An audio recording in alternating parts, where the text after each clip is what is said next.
My friends, there is a dream that lives deep in the conscience of this nation. It is older than our cities, older than our constitutions, older even than the words written upon parchment by the founders of this republic. It is the dream that America can become what it has always claimed to be, a land where dignity is not a privilege but a birthright.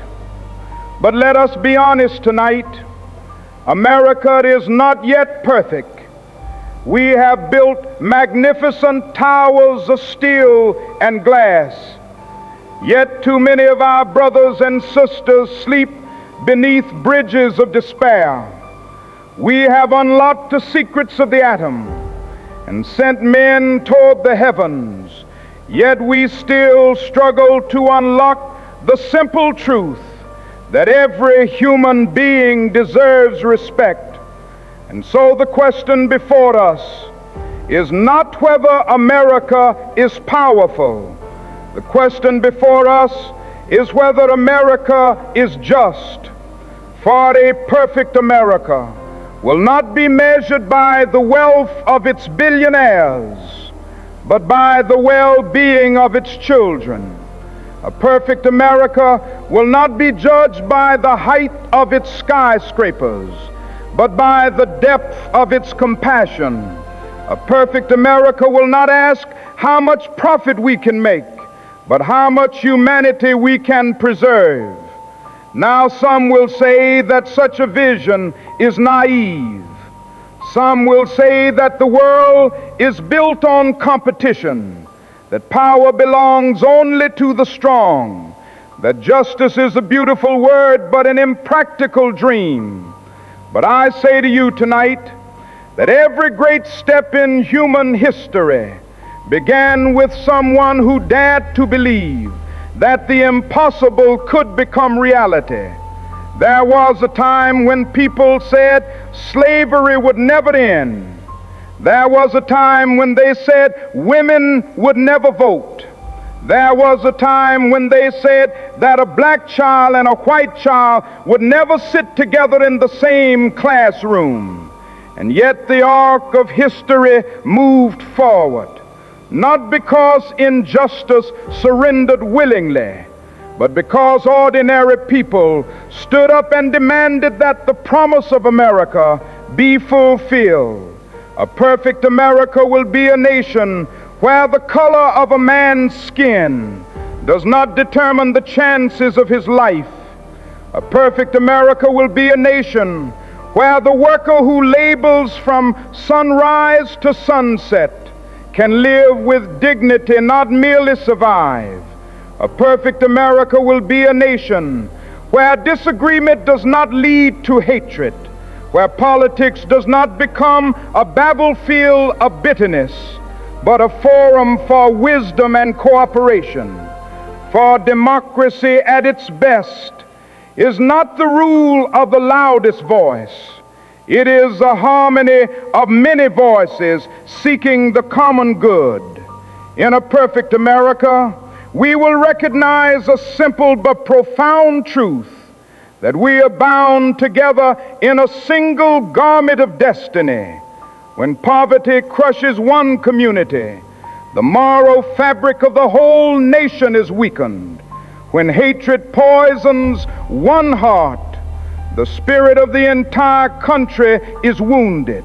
When justice is denied to one citizen, the promise of freedom is diminished for all. And so we must build a nation where justice rolls down like waters and righteousness like a mighty stream.